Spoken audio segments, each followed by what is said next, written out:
Well, first up, bad news, I'm afraid. No live audience this season unless the show qualifies as a religious service. The good news, though, is that we've been able to use that part of the studio where we normally have seating to store all the rat tests we've been hoarding. There's about 500,000 of them stacked up over there, and we'll be selling them online after each episode to make up for the new ABC funding cuts we're expecting in the March budget. Yes, I'm as mad as hell, and you're going to take it for at least the next 12 episodes.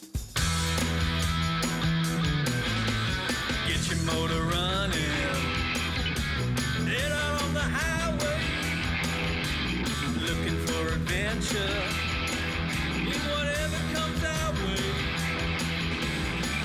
Yeah, darling, gonna make it happen. Take the world in a loving embrace. Fire all your guns at once and explode into space. Born to be wild. Can I just say before we begin that if anyone from Senate Estimates is watching tonight, don't worry, we won't be using Born to be Wild every week. The music clearances are way too expensive, and it would be irresponsible of us to waste taxpayers' money on something that frivolous so close to an election. Should Labor get in, though, of course, we'll be using Rolling in the Deep by Adele. That's right, we're having an election, and very shortly we're all going to have to choose between a scomocracy on the one hand or an albocracy on the other. And Mad as Hell is here to help you decide which is the least worst. Now, the Gerard Hendersons and the Andrew Bolts out there, and at last count there was at least one of each, will say, oh, you're just going to present the albocracy as the least worst because of the lefty hive mind of the ABC, and that it's not a fair comparison because we've seen how dreadful the scomocracy has actually been for the last 4 years, whereas with the albocracy, we just have to imagine it based on how hopeless Labor have been in the past. Well, no. No, we will be reporting on this contest with the wisdom of Solomon. We're going to split this baby right down the middle, at least until someone screams at us not to, and to hand the child over to the rightful owner. I imagine ITA will send us an email. Until then, I want you to remember what Plato's Republic says about the 5 regimes of government we could be living under instead. None of them are any good, particularly Timocracy, which I think is what we get if former Victorian Shadow Treasurer Tim Smith gets back into politics and somehow becomes Prime Minister. And so, as we go through this election campaign together, I want you to think of me as a bit like Plato, old and very interested in nude wrestling. So let's have a look at the contenders, shall we? In the blue corner is the reigning champion, the Prime Minister, Scott Morrison. Now, although the election is tipped to be held in about 3 months, the PM has been campaigning since he first took office 4 years ago. The no worries, knockabout daggy dad who loves his footy as much as he loves his curry and showing us his thumbs is using the same paragraph from the playbook he used after treacherously mewing up Malcolm Turnbull back in 2018. Ah, Malcolm. Smooth operator. Smooth operator. But will all the baseball caps and disgraced cosmetic surgeon smiles compensate for the white-hot living tongue of rage he displays whenever he's asked a question about his government's incompetence, his own lying, or the naked venality of his ministers? Fortunately, one thing that unites us in this country is the 1.5 metres we all have to stand from each other because of the coronavirus. Indeed, not just the social distancing rules, but all the problems associated with the pandemic. The PM is one of us, so he gets it. Or, as he puts it, we understand. Yes, when someone understands you, it makes all the difference, because with understanding, you feel supported. And what's even more understandable is that As we face Omicron, we must respect it, but we should not fear it. exactly, credit where credit's due. The virus has done pretty well for itself. Like the PM, it has earned our respect. And like him, because it does whatever it needs to do in order to survive, regardless of the consequences, we shouldn't fear it. We should look kindly on it, given all its hard work and the fact that it didn't even get to go on a decent holiday this Christmas. Yes, the PM continues to give and give and give, or at least tries to. As we know, he was keen to give all those on low incomes a cash handout so they could spend that money on rapid antigen tests. Presumably the only reason he didn't end up doing it was because we'd never tell an Australian how to spend their own money. Incidentally, we should make this clear. When people talk about RAT tests, they're not talking about rapid antigen tests, because that's what RAT stands for, rapid antigen test. So a RAT test is a rapid antigen test, which is a test to see if you have a rapid antigen test. And unfortunately, most people are testing negative for that. Now, outgoing Health Minister Greg Hunt, and when I say outgoing, I don't mean convivial and extroverted and happy, I mean he's quitting. And it's no wonder he's so down on the mouth, given that certain rapid COVID test suppliers have been telling their customers that tests had been commandeered by the government under their emergency stock powers. And like the tests themselves, this got right up Mr Hunt's nose.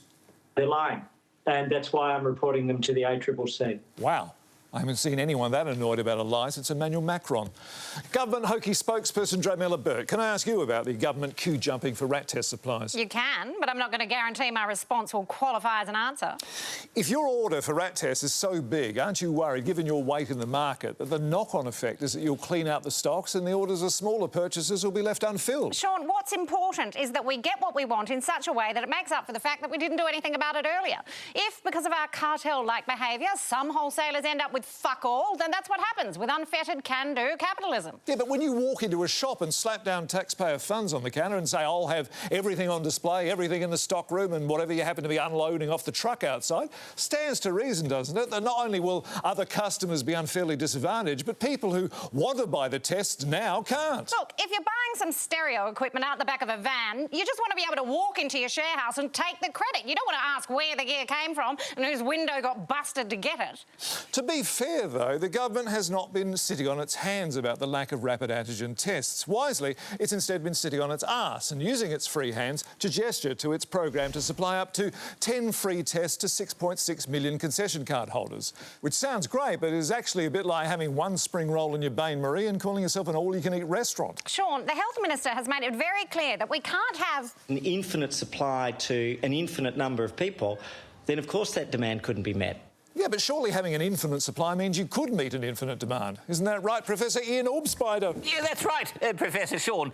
Or the Minister could be commenting on infinity itself, that while it is an important theoretical concept, in a finite universe, you could never actually find an infinite number of rapid tests. Well, it certainly holds true for any of the chemists I visited. Or perhaps, Professor Shaun, Mr Hunt is expressing the realist view that even with an infinite supply of rats and an infinite number of people to make and deliver them, he and his government still couldn't get enough tests to everyone. No, we're not doing that anymore. Dramella, one of the other crises we're dealing with at the moment is, of course, the labour shortage. the PM's onto it, Shaun. There are some 23,500 backpackers who have visas to come to Australia right now. And my message to them is, come on down. Yeah, well, he could have sold that a bit better, couldn't he? Why not welcome each backpacker like this?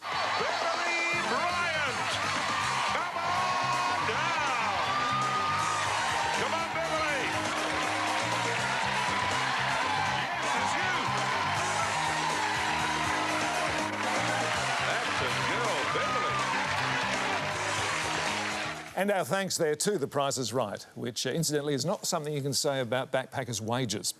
Finally, Dramella, what about Aged Care Minister Richard Colbeck declining to appear at the COVID-19 committee, citing urgent and critical work combating Omicron, when in fact he was at the cricket for 3 days? It's pretty extraordinary, isn't it? Absolutely. It's very rare that England lasts 3 days against us, but that's hardly the Minister's fault, Shaun. You should be blaming England's top six. Yes, but he said that he was doing urgent and critical work combating Omicron. So unless instead of necking a few frothies in the air-conditioned, fully catered VIP suite at Belrive Oval, he was wandering through the crowd administering booster shots and handing out lollipops, it seems to me like he misled the committee. You can work at the cricket, you know. There's plenty of time to get things done between deliveries. What, canapes? OK, so, you know, it's exactly this sort of class envy that's dragging this country down to your level, you bearded, bandana-clad, get-up sandalister.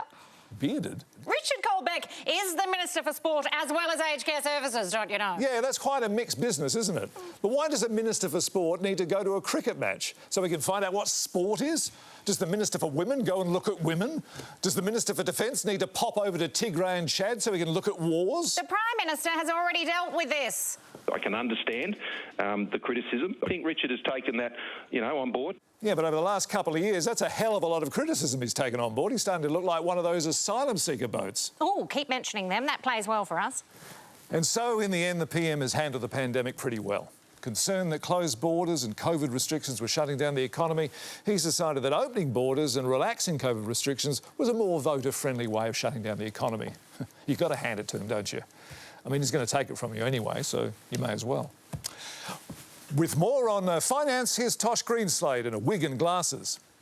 That's exactly right, Shaun. Labor's pre-election promise not to increase taxes or introduce new ones, such as those proposed at the last election, seems to have completely convinced Josh Frydenberg, the Australian Treasurer and still 7th highest ranked Australian male tennis player. Just because they lost the last election doesn't mean that leopard hasn't changed its spots. It doesn't mean the Labor leopard hasn't changed its spots, meaning it has changed its spots. A magnanimous concession by a man clearly more comfortable with double faults than double negatives. But in this spirit of generosity, he also had some kind words for his own government.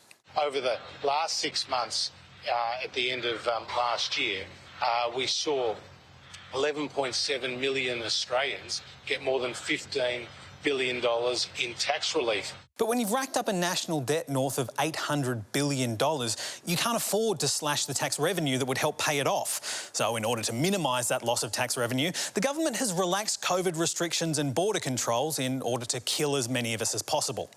And finally, tonight's chart compares the average temperature in Australian hotel minibars, the blue line, with the popularity of pogo sticks over the last 25 years. And that's finance or whatever I want to talk about. Shaun?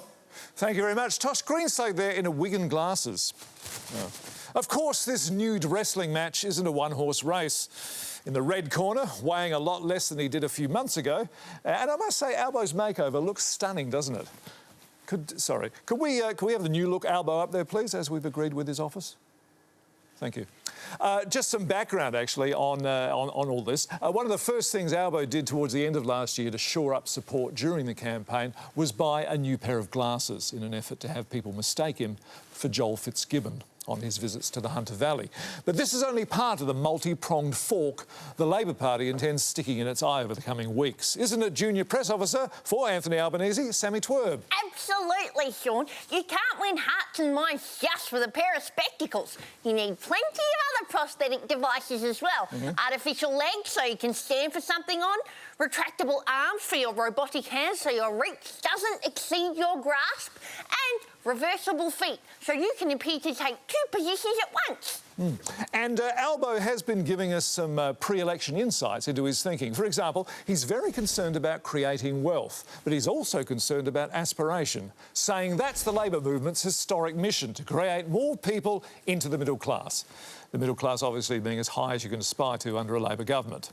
Nonetheless, Albo believes that Labor need to be the party of the person who wants to get ahead.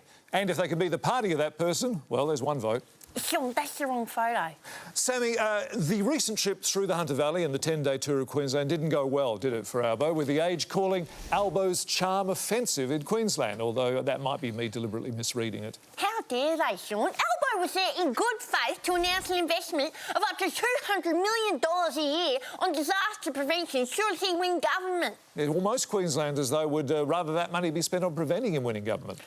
Unusually for Labor, we've also pledged to cut red tape so disaster resilience funding can get out the door faster.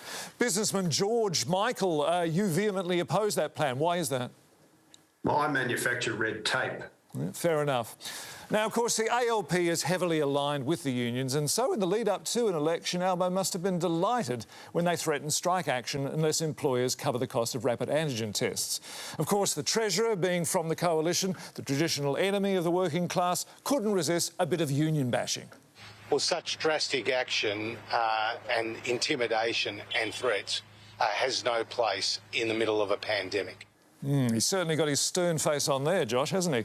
Not a man who's easily amused, I'm thinking. I take that back. Sammy, though, you must be pleased with the latest opinion polls. Albo's on a net satisfaction rating of 0, and Labor has the edge over the coalition on climate policy.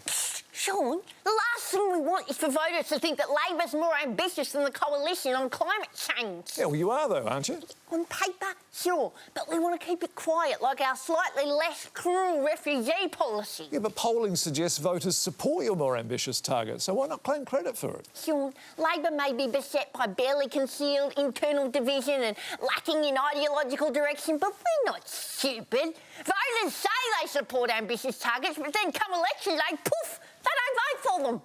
So your plan is to make your more ambitious target as invisible as possible to the ordinary voter? Absolutely. Well, later in the program, advertising hoarding. Why do people do it and how can we stop it?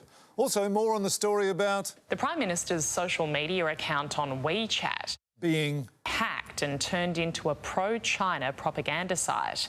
We reveal the man responsible.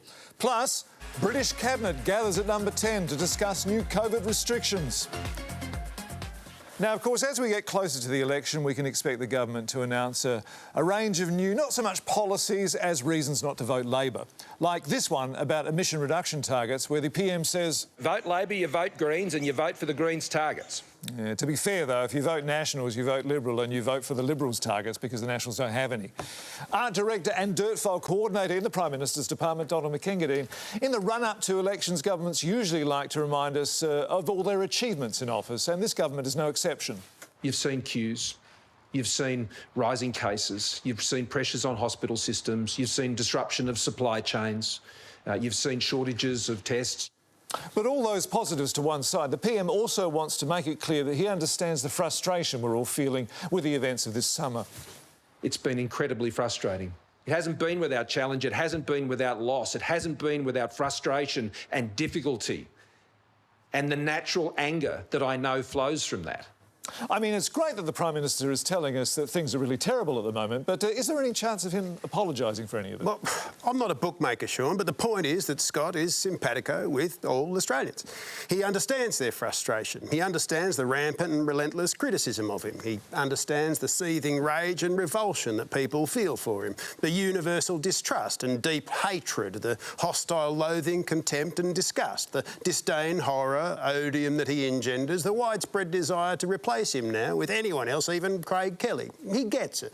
It does sound like he's in tune with the zeitgeist. Forget Grace Tame's side-eye. Look how well the PM gets on with this koala. Yes, you've got a lovely nose. Yes, I'm assuming that koala later had to be destroyed. Shaun, contrary to what every fibre of your being tells you, the PM is a lovely, relatable human being. We don't have to rely on manufactured photo ops to convince the Australian public of that.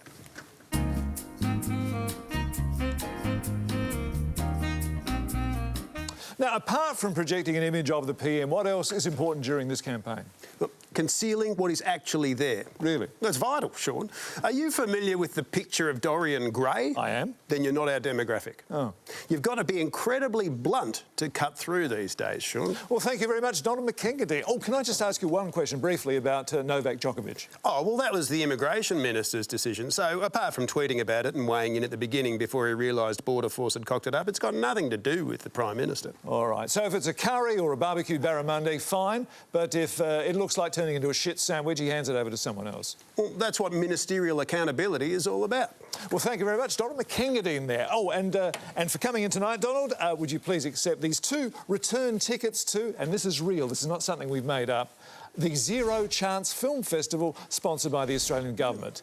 And just a reminder to our Sri Lankan viewers that you've only got 2 more days to get your entries in for your chance to creatively showcase there is a zero chance of successfully travelling by boat to Australia. Prizes include a DSLR camera, a drone or a GoPro, all of which might come in handy if you and your family and friends that you're discouraging from coming to Australia as refugees are being persecuted back home because you're Tamil and want to gather evidence to submit to the UN for a possible war crimes prosecution in the future. Fingers crossed. Hey, it's the least Australia can do. Perhaps even less. Anyway, to take us to the break, a question from the audience now about Australia's offer to sell Europe any LNG gas it needs if what's going on between Ukraine and Russia creates a hole in the market. Yes, you, sir. Yeah, Shaun, Davey Plum from the COVID Recovery Task Force. Just wanted to say to all those bastards who knocked the idea of funding a gas-led recovery out of this pandemic with taxpayer money, eat shit and die, motherfuckers. You feel you've been vindicated? Is Keith Pitt technology agnostic? I think he was an electrical engineer. And to any other bastards out there who reckon we're profiteering from this new world war brewing over in Europe, ask yourself this. Was it profiteering for my grandfather to sell ration goods like cigarettes, chocolate, coffee and butter to our troops at inflated prices during World War II? Or my dad to sell contraband pantyhose and lipstick to women in Vietnam in return for sexual favours? Well, they're very good questions, and if you think you know... Plus, we've got gas coming out of our arse over here. What else are we going to do with it? Sell it at a reasonable price to suppliers locally? Well, that is a good question. If you think you know the answer, write them down on the back of an envelope and send them to the Is Keith Pitt Technology Agnostic or an Electrical Engineer competition, and you could win a loaf of Miriam Corowa Coriander Caraway Rye. That is interesting. The real question is what country do you want to live in for the next 10 years? The next 10 years is going to determine people's lives, coming out of university, having kids, entering retirement. The next 10 years are important to everybody at every stage of life. If we create the right conditions, then Australians will have a better next decade. See, the decisions you make in one term of government last for a decade or more. So it isn't just about the next 3 years, it's about what does the next decade look like.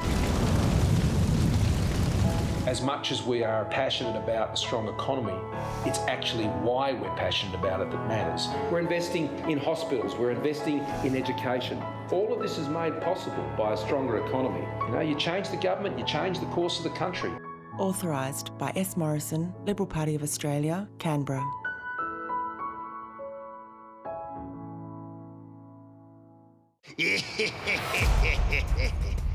Enid, I have a job for you that I think you are going to like. As long as it counts towards my credits, my dread lord.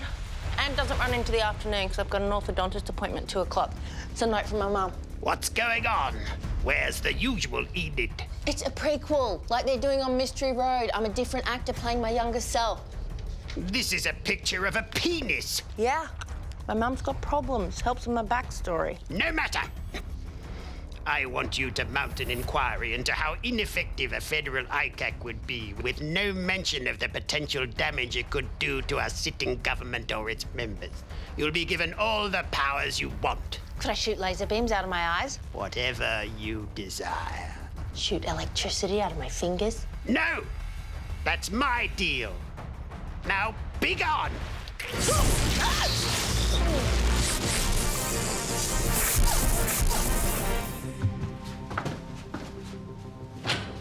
Hey guys, you're up for a secondment.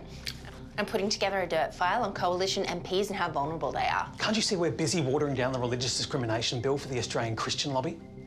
Sorry. Then we've got the PMOs reporting to who knew what and when about Brittany Higgins to pray people forget about. I'll try next door. Sorry, love, I've got all those recommendations in the Jenkins report to go through as slowly as possible, plus the findings of the Inspector General of the Australian Defence Force Afghanistan inquiry to lose down the back of a filing cabinet. Oh, Mr. Bowers! Alan Tudge. Enid, this text you have sent me, explaining the delay in doing anything about ICAC because of the Byzantine logjam of existing inquiries, investigations and reports, is perfect. I can leak it to the press should I wish to cover my arse and sell you down the river. Oh, that's my mum. Gotta go get my Invisaligns tightened. Plus, I can background your health problems to the press if you cause me any trouble, you lying cow. What was that? Nothing.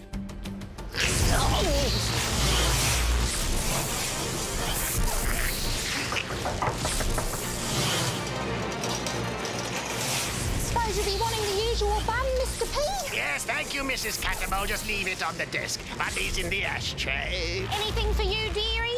No, thanks. I've already brushed my teeth. My mum's here to take me to the orthodontist. Yeah, all right. I don't want your fucking life story. Fiercely protective, this squid can release up to 4 litres of ink every day. More if it's in fear of its life.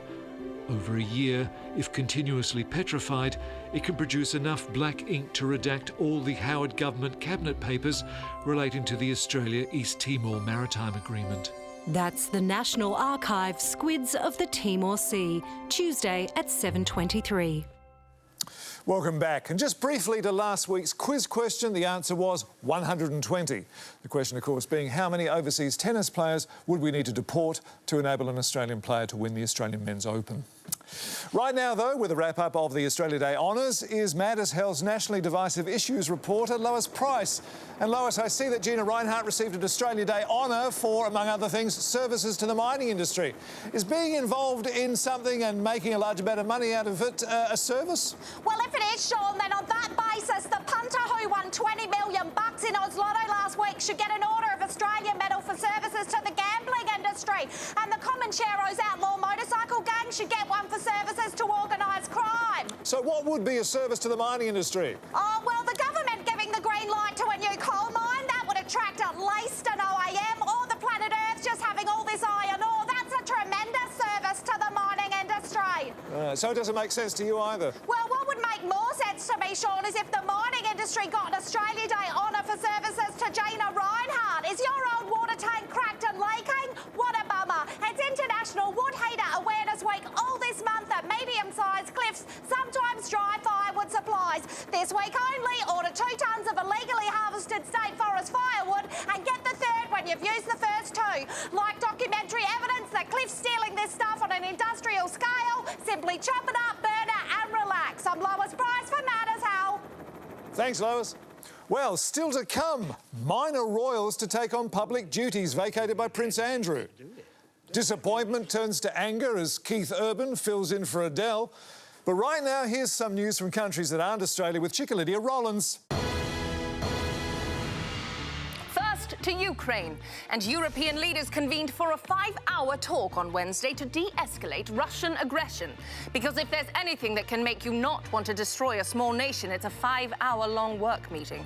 Labour Senator Penny Wong hit the nail on the head, though, when she said China should use its close relationship with Russia to convince it to respect Ukraine's sovereignty, because China is an expert in sovereignty.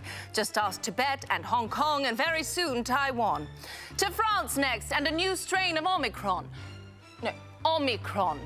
Our problems with Emmanuel Macron are more a diplomatic strain. OK, thanks. Cheers.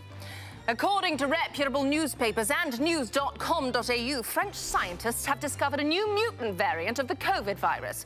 And with Omicron having taken over from Delta as the dominant strain and this new one in the offing, the real challenge facing all of us is having to learn how to pronounce the rest of the Greek alphabet. Although I'm not looking forward to the Eta variant, because if it's anything like the margarine, it will spread very easily. And finally to royal protocol now, and Prince Andrew, the Duke of York, having had to surrender the title of His Royal Highness. And from now on answers only to, "G'day, cock." Shaun. Thank you very much, Lydia. Bobo Gogol still staying in the Ukraine. It is dangerous, Shaun. Will Australia be giving support to NATO against the Russians? Absolutely, Shaun. Although Foreign Minister Maurice Payne has offered our support with one qualification. To be clear, that is not about direct military support.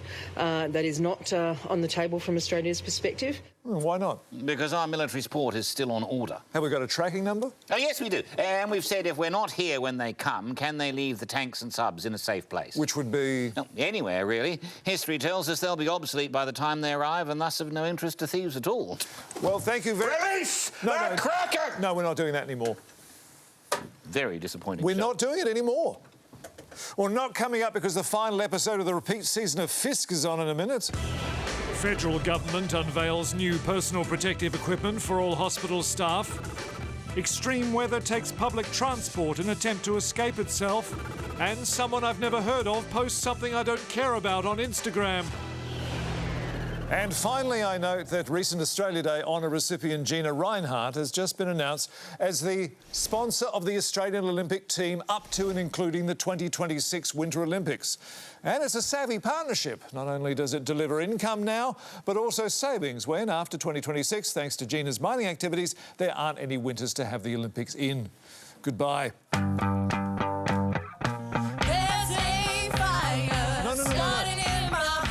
The election.